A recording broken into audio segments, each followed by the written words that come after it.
I need to tell you something before I start, before I explain what happened at the old Armour meatpacking plant in Chicago, before I describe what I found in the killing floor at 3 a.m. on a February night, before I show you the scars on my arms that won't heal and the thing growing under my skin.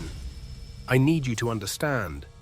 Meat doesn't just come from animals. Sometimes it comes from something else. Something older, something that's been hiding in the slaughterhouses and stockyards and packing plants for over 100 years. Feeding, growing, waiting. And I need you to know, if you've eaten meat from Chicago in the last 6 months, beef, pork, anything processed at the South Side plants, you might already have it inside you, just like I do. My name is Marcus Rodriguez. I'm 42 years old. I worked at the old Armour plant on the south side of Chicago for 17 years. Started when I was 25, right out of community college. Needed a job, needed money, took what I could get. The plant was supposed to be closed. The famous Union stockyards shut down in 1971, but some of the buildings were still in use. Converted, repurposed, the Armour plant became a specialty processing facility. Small-scale, high-end cuts, organic, grass-fed. The kind of meat that goes to expensive restaurants. Not the industrial slaughter of the old days. Just 30 employees. 2 shifts. I worked maintenance, night shift, 11 p.m. to 7 a.m. My job was to keep the equipment running. The band saws, the grinders, the refrigeration units, the conveyor systems. Fix what broke, maintain what worked, clean what got dirty.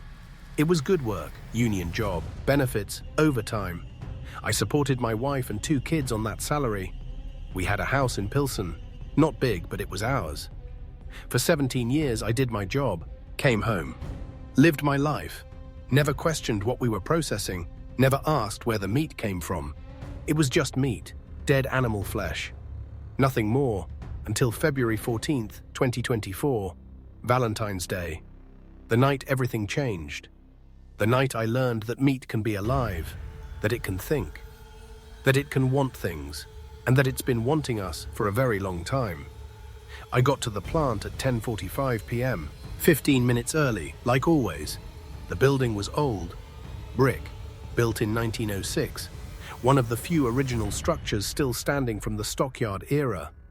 Most had been torn down, turned into condos or offices, or left as empty lots. But the Armour building survived because it was built solid. Thick walls, strong bones, made to last. I punched in, checked the maintenance log. Day shift had reported a problem with the refrigeration unit in the cold storage room. Temperature fluctuating, needed to be checked, standard stuff. I grabbed my tools, headed down to the basement. The cold storage room was below ground level, accessed through the old killing floor.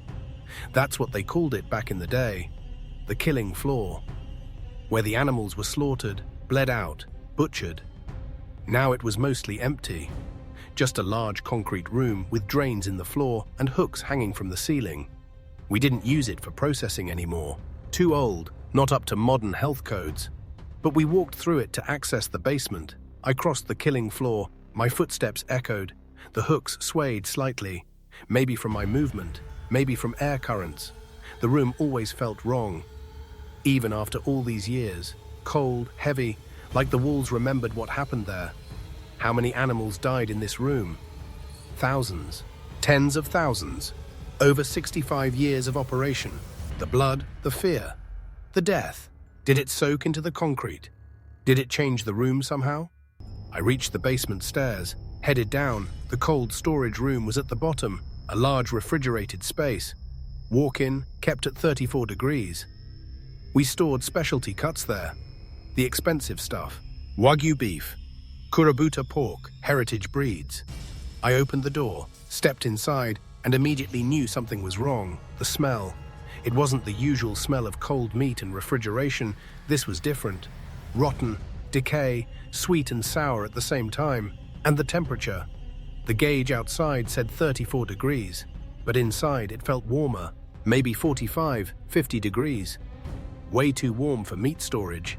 I checked the refrigeration unit. It was running, but barely. The compressor was struggling, making a grinding sound like something was blocking it. I opened the access panel, looked inside, and saw it. Meat. Packed into the compressor housing, blocking the fan, preventing airflow. But meat doesn't just get into a compressor. Someone would have to put it there. I pulled it out, handful after handful. The meat was warm, wet, and it was moving. Not just from my handling, it was pulsing, like it had a heartbeat. What the fuck? I dropped it.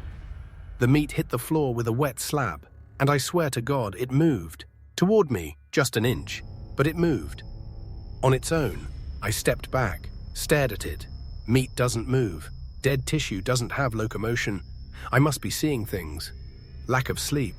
I'd been pulling doubles, 60, 70 hours a week. I was exhausted. That's all this was. Exhaustion. I looked away, took a breath, looked back. The meat was closer.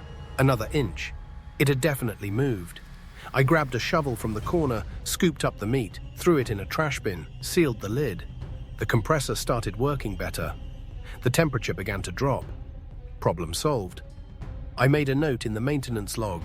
Refrigeration unit obstructed. Foreign material removed. Unit operational. I didn't mention the meat moving, because that was crazy. That didn't happen. I finished my other duties. Checked the bandsaws, lubricated the conveyor chains, standard maintenance. At 3 a.m., I took my lunch break, went to the break room, heated up my wife's leftover tamales, ate, scrolled my phone, tried to forget about the moving meat, but I couldn't. It kept bothering me. Where did that meat come from? Why was it in the compressor? And why did it seem alive? I decided to check the cold storage again, just to make sure everything was okay. I went back down, opened the door. The temperature was good now. 34 degrees. Everything seemed normal. Except the trash bin, the one where I'd put the meat. It was tipped over, the lid off, and the meat was gone. I looked around the storage room. Where did it go? Did a rat take it? We had rats sometimes. Old building, lots of hiding places, but the meat I'd pulled from the compressor, there was a lot of it. 5, 6 pounds at least. Too much for a rat. I checked the floor. Yes, there was a trail. A wet, slimy trail, leading from the trash bin to the drain in the floor. The meat had gone down the drain. I know how that sounds. Meat doesn't crawl into drains. But I'm telling you what I saw. The trail was there, clear as day. I grabbed my flashlight, knelt by the drain, shined the light down. The drain was maybe 6 inches across. It went straight down about 3 feet, then connected to the main sewer line. I couldn't see much, just darkness and the gleam of wet pipes. But I heard something, slithering, sliding, something moving through the pipes, going deeper into the building. I stood up, backed away. This was getting too weird. I needed to report this, tell someone, but tell them what? That the meat I cleaned out of a compressor came to life and crawled into the drain. They'd think I was insane. They'd drug test me, maybe fire me. I couldn't risk it. I sealed the drain with a cover, made a note to have it professionally cleaned, blamed it on grease buildup. Then I finished my shift. Went home. Tried to sleep, but I kept seeing it. The meat pulsing, moving, disappearing into the drain. When I came back that night, February 15th, Thursday, day shift told me there were problems. Equipment malfunctions. The band saw in processing room 2 kept jamming. The conveyor belt in room 3 wouldn't run. And strangest of all, some of the meat had gone bad.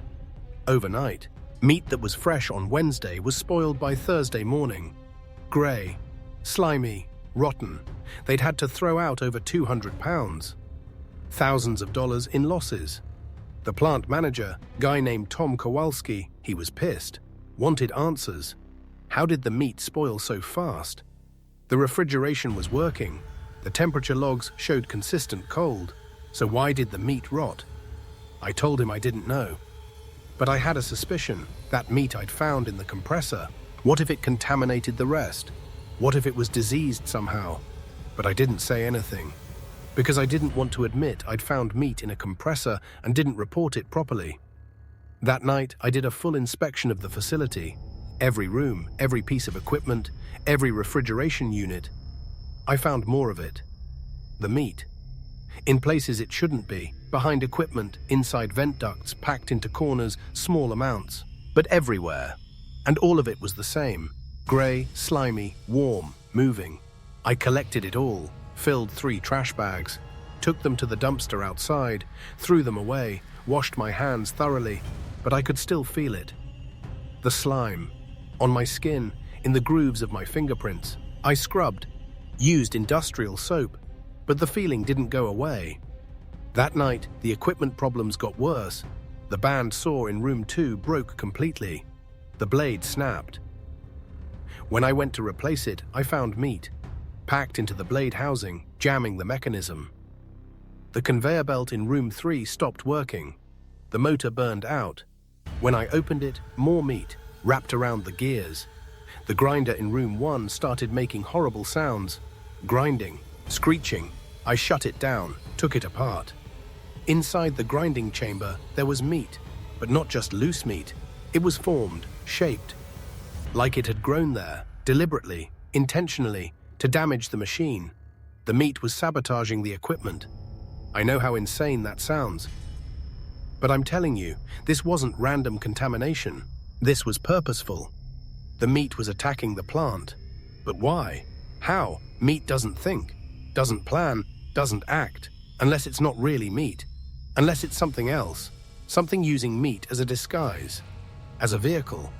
I started researching, on my lunch break, on my phone, looking up weird meat contamination, strange diseases, parasites, organisms that infect tissue. I found some things: prions, misfolded proteins that cause mad cow disease; toxoplasma, a parasite that infects the brain, but nothing that matched what I was seeing, nothing that explained meat that moved on its own. Then I found something else. An old article from 1910. Chicago Tribune Archives. The headline read, "Mystery illness at Union Stockyards. Workers report strange symptoms." The article described workers at the old stockyards getting sick, fever, hallucinations, and stranger symptoms. They reported seeing the meat move, hearing it whisper, feeling it touch them even after they'd washed. Several workers died. Autopsies showed unusual growths in their bodies, organic material that doctors couldn't identify. Not cancer, not infection. Something else. The stockyard owners covered it up, blamed it on spoiled meat, unsanitary conditions, standard stuff for that era. But the article hinted at something more. A few workers claimed they'd found something in the basement of the armor plant. Something alive, something that had been there before the stockyard was built, something ancient. The article ended with a note that the section of the plant where the discovery was made had been sealed off. Permanently, workers were forbidden from entering. That section was described as the old rendering room, sub-basement level, east wing. I knew that location. It was directly below the cold storage room, where I'd found the meat in the compressor, where the meat had crawled into the drain that led down to the sub-basement. I needed to check, needed to see if the sealed room was still there, if something was still down there, but the sub-basement wasn't on any modern floor plans. The building had been renovated multiple times, walls moved, rooms repurposed. The old rendering room might not even exist anymore, might be filled in, sealed behind concrete, but I had to know. On my next shift, February 16th, Friday night, I went looking. I started in the basement, looked for access points, sealed doors, unusual walls. In the back corner of the cold storage room, I found it. A concrete wall that didn't match the others. Newer concrete, poured maybe 60, 70 years ago. And at the bottom, near the floor, a crack. Water damage had eroded the seal. The concrete had crumbled. There was a gap, maybe 8 inches wide, just big enough to squeeze through if I really tried. I got on my stomach, shined my flashlight through the gap. Beyond was a room, the rendering room. It hadn't been filled in, just sealed, hidden. I could see old equipment, rusted, broken, hooks hanging from chains, vats that probably held lard and tallow back in the day. And I could see something else. Movement, in the shadows, something large. I pulled back, my heart racing. There was something in there, something alive. I should have left, should have reported this, called the police, the health department, someone, but I didn't, because I needed to know, needed to see what it was. I went to the maintenance shop, got tools, a sledgehammer, a pry bar. I was going to open that wall. Over the next hour I worked, smashing, prying, breaking away the old concrete, making the gap bigger, until it was large enough to crawl through. I grabbed my flashlight, took a deep breath, and crawled into the rendering room. The smell hit me immediately. Rot, decay, but also something else, something organic, alive, like being inside a stomach. The room was bigger than I expected, maybe 40 feet by 60 feet. The ceiling was low, 8 feet. Pipes ran everywhere. The old equipment was still there, covered in rust and grime, and covering everything. The meat, the grey, slimy, pulsing meat.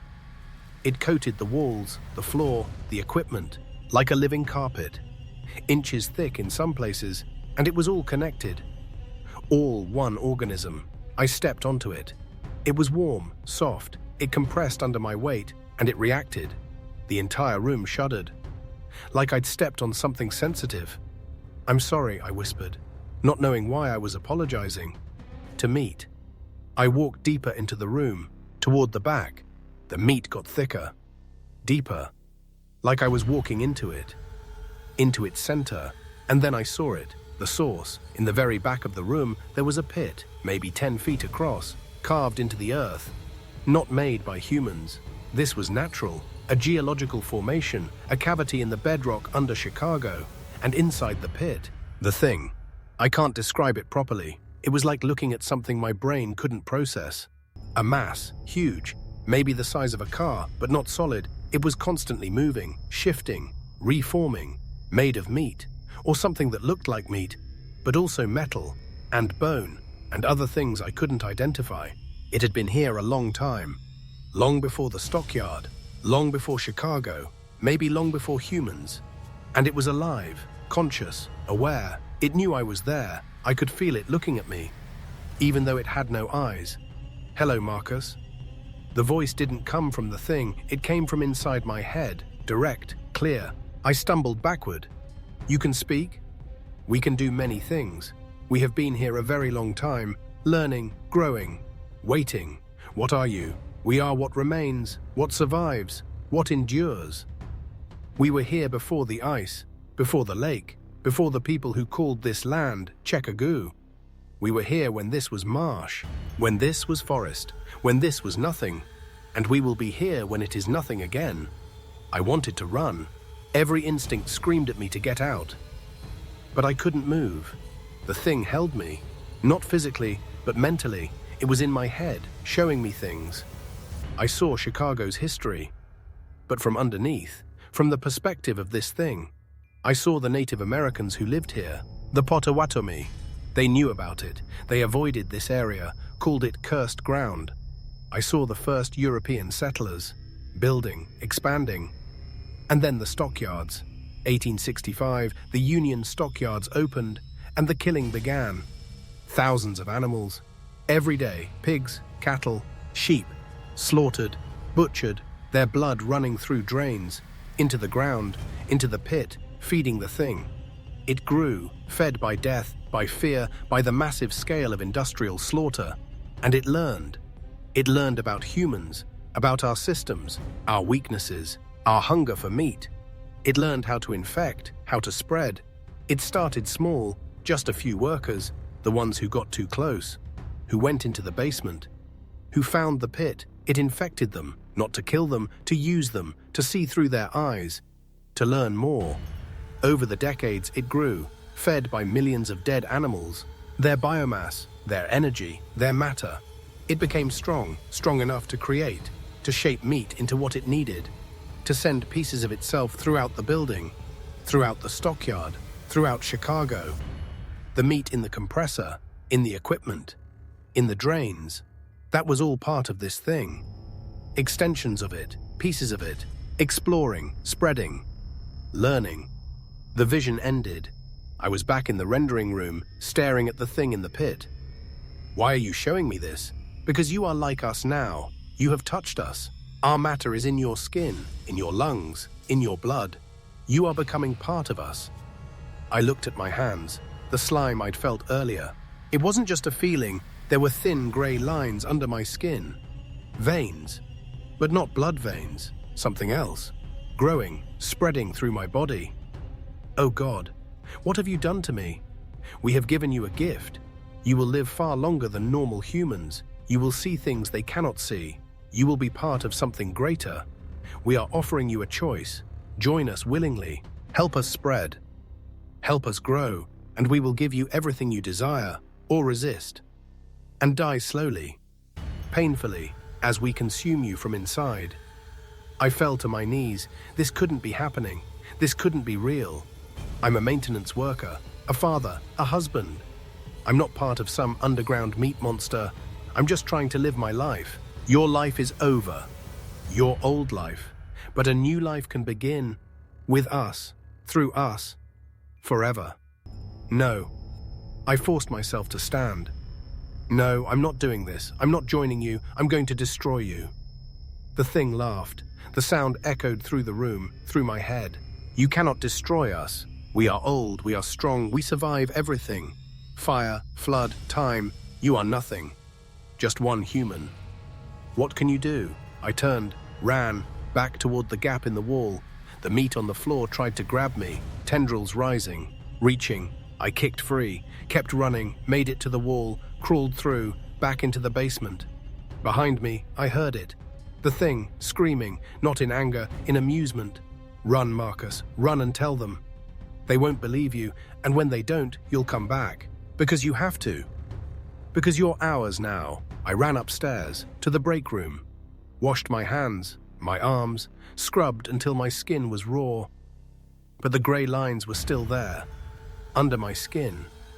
Growing, I looked at the clock, 4:37 a.m., still hours left in my shift. But I couldn't stay.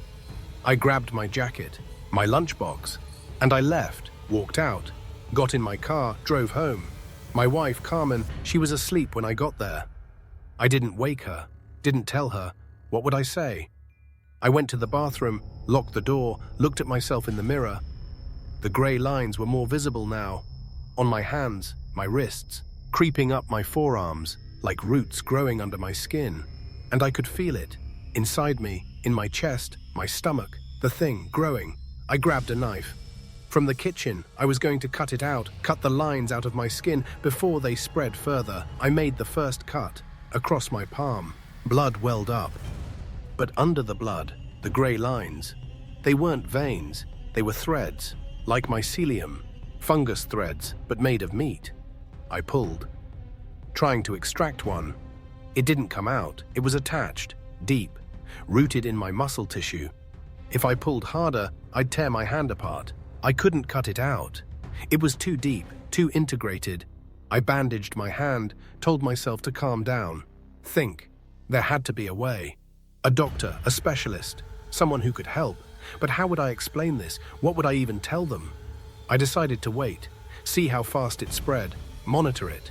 If it got worse, I'd go to the emergency room, deal with the consequences. Over the next few days, I didn't go back to work, called in sick, told them I had the flu. Tom, the plant manager, he wasn't happy. We were short-staffed, but I couldn't go back, couldn't face that building, that thing. The grey lines continued to spread. By Sunday, they were up to my elbows. By Monday, they reached my shoulders. I wore long sleeves, hid it from Carmen, from my kids. But I couldn't hide the other symptoms, the fever, the sweating, the nightmares. Every night, I dreamed of the pit, of the thing. It spoke to me, showed me things. It showed me its plan, the meat we processed at the plant. Some of it was infected, contaminated with its tissue. We'd been shipping it out, to restaurants, to stores, to people, and those people, when they ate it, they became infected, just like me. Not all of them. The thing was selective. It chose people, the lonely, the desperate, the ones who wanted more. It offered them what I'd been offered. Join us, be part of something greater. And some said yes. I saw them in my dreams. People all over Chicago, all connected, all part of the thing's network, growing, spreading. The thing wasn't trying to kill humanity, it was trying to merge with us, to make us part of it, a symbiosis. It would give us long life, strength, connection, and we would give it mobility, intelligence, access to the surface world. Tuesday morning, February the 20th, I got a call. From Tom. Marcus, we need you back. The plant is falling apart. Equipment breaking down every day. We can't keep up. I can't come back. I'm still sick. You don't look sick. You look fine. I saw you yesterday. At the grocery store, he'd seen me. I had been at the store, wearing long sleeves, hiding the lines. You were walking fine, talking fine.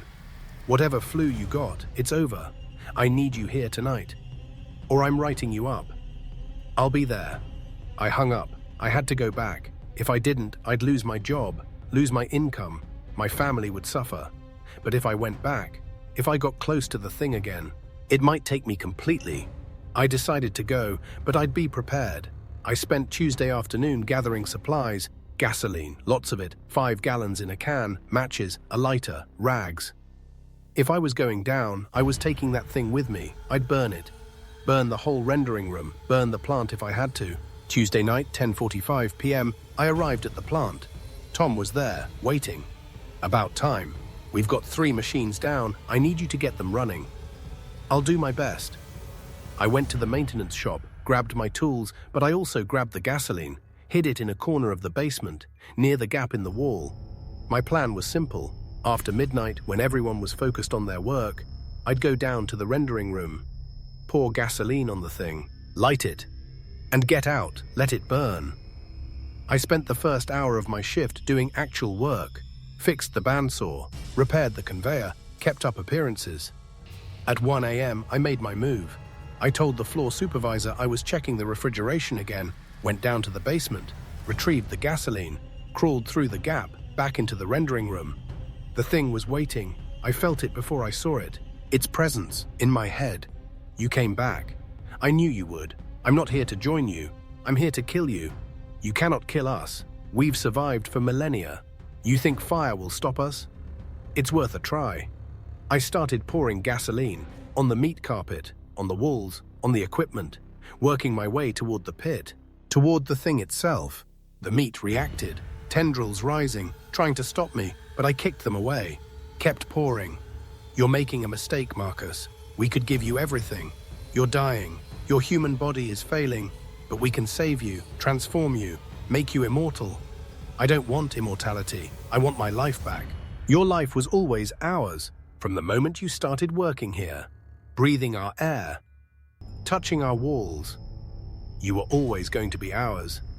I reached the pit, looked down at the thing. It was bigger than before, fed by the recent deaths, the contaminated meat. It pulsed, writhed, reached for me. I poured the rest of the gasoline directly on it. Goodbye. I pulled out the lighter, flicked it. The flame caught. I dropped it. The gasoline ignited. Fire spread, fast, across the floor, up the walls. The meat shrieked. An inhuman sound. Pain, rage. The tendrils thrashed, burning. The flames reached the pit, engulfed the thing. It screamed, inside my head. A scream so loud, I thought my skull would split. I ran, back toward the gap, the fire spreading behind me. I squeezed through, into the basement. Behind me, the rendering room was an inferno. I ran upstairs, yelling, "Fire! Everyone out!" The alarm started, sprinklers activated. But they couldn't reach the basement, couldn't stop what I'd started. Everyone evacuated, standing in the parking lot, watching the plant burn. Fire trucks arrived, but it was too late. The fire had spread. The old building, wood and brick, and over a century of grease and grime, it burned fast. By morning, the armor plant was gone, just a smoking ruin. The fire marshal investigated, ruled it accidental. Faulty electrical. Old building, tragic but not suspicious. I was interviewed, told them I'd smelled smoke, raised the alarm, got everyone out. They called me a hero. Tom shook my hand. The company gave me a bonus, but I knew the truth. I'd started the fire, killed the thing. Or so I thought, because the grey lines, they didn't go away. Even with the thing dead, even with the building destroyed, the lines kept growing. By March, they covered my entire body. Under my skin, a network, like veins but grey, pulsing. I couldn't hide it anymore. Carmen saw. She freaked out, made me go to the doctor. The doctor ran tests, blood work, biopsies, scans. They couldn't identify it. It wasn't cancer, wasn't infection, wasn't anything in their databases.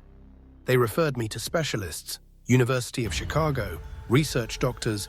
They wanted to study me, figure out what this was. I let them. What choice did I have? They cut samples, analyzed, discussed, and finally they told me the organism in my body.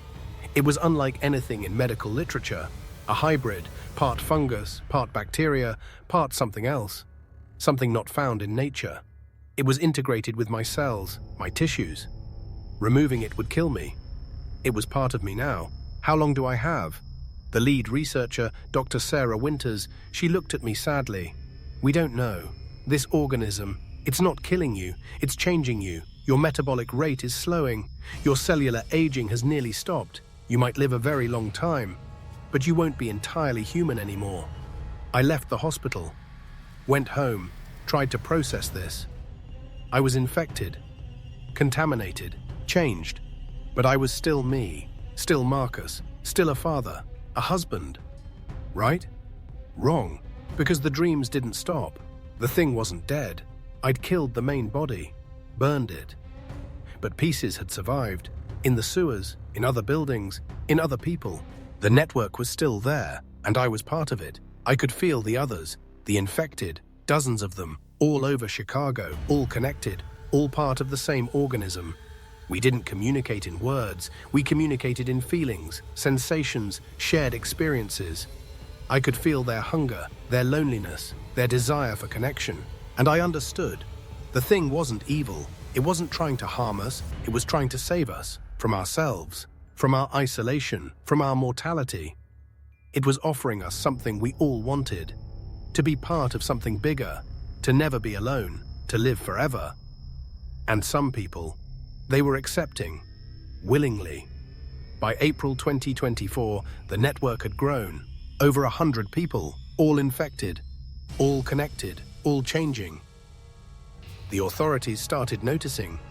CDC, health department, strange illness, unknown pathogen, people showing grey lines under their skin, but not dying, not sick, just different.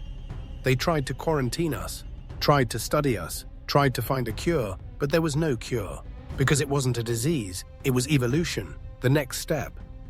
Or so the thing wanted us to believe. I don't know anymore. I don't know if I'm sick or transformed, dying or transcending, human or something else. All I know is this. The lines cover my whole body now, inside and out, my organs, my brain. Everything. I'm more thing than man, but I'm still here, still conscious, still me. For now. Carmen left me, took the kids. I don't blame her. I'm not the man she married, not anymore. I live alone now.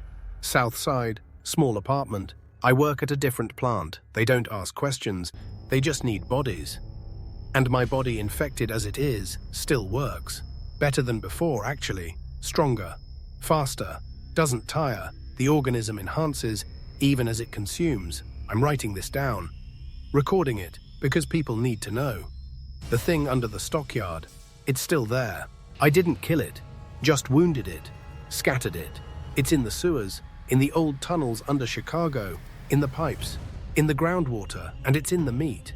Still, other plants, other facilities, it's spreading, infecting, growing. If you live in Chicago, if you eat meat from the South Side plants, check yourself, look for grey lines under your skin. They start small, easy to miss, but they grow. And once they're there, you're part of it, part of us, part of the network. Some of you will fight it, try to cut it out, burn it out, kill it. You'll fail, like I did. Some of you will accept it, embrace it, join willingly. You'll find peace, connection, purpose, and some of you will do what I'm doing. Exist in between, neither fully human nor fully other, living in the grey, literally and figuratively. I don't know how this ends. I don't know if the organism will take over completely, turn us all into extensions of itself, or if humanity will find a way to stop it, destroy it, save ourselves. All I know is this. The stockyards closed in 1971, but what they created, what they fed, what they woke up, that's still here, under Chicago, under the South Side, under the old armor plant and all the buildings around it. Waiting, growing, spreading, one person at a time. This is Marcus Rodriguez, former maintenance worker, current infected. I worked at the stockyard, I found the thing, I tried to kill it, I failed, and now I'm part of it. Forever. If you're in Chicago, be careful what you eat, check your meat, look for gray, for slime, for movement, and check yourself. Look for the lines, because once they appear, you're ours. You're part of the network, part of the thing, part of the stockyard's final harvest. The animals we slaughtered for 100 years. Their deaths fed something ancient, something patient, something that's been waiting for its chance, and now it's taking it, through us, through our food, through our bodies. The stockyard never really closed. It just went underground, and it's still operating, still slaughtering, still processing, but now the product isn't meat. It's us. Welcome to the stockyard. Welcome to the network. Welcome home. This is Marcus Rodriguez. This is my testimony. This is my warning. The meat is alive. The stockyard remembers, and Chicago is feeding it. Every day, every meal, every bite. We're all part of the harvest now.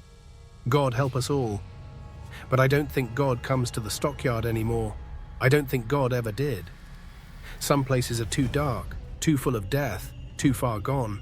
The stockyard is one of those places, and if you're reading this, if you're in Chicago, if you've eaten meat from the south side in the last year, you might already be too far gone too. Check your skin, look for the gray, and when you find it, and you will find it, remember me. Remember Marcus Rodriguez, the man who tried to warn you, the man who tried to stop it, the man who failed. I'm still here, still part of the network, still changing, still becoming. Whatever I am now, whatever I'll be tomorrow. I was human once. I want you to remember that. Remember us all the infected, all the transformed, all the harvested. We were human. We had lives, families, dreams, and we lost it all. To the thing under the stockyard, to the meat that thinks, to the organism that waits. Don't let it take you too. Fight it, burn it, cut it out, do whatever you have to do, or accept it. Join us, find peace in the network. Either way, you're running out of time. The gray is spreading, the network is growing, and the stockyard is hungry. It's always hungry, and it's feeding on all of us.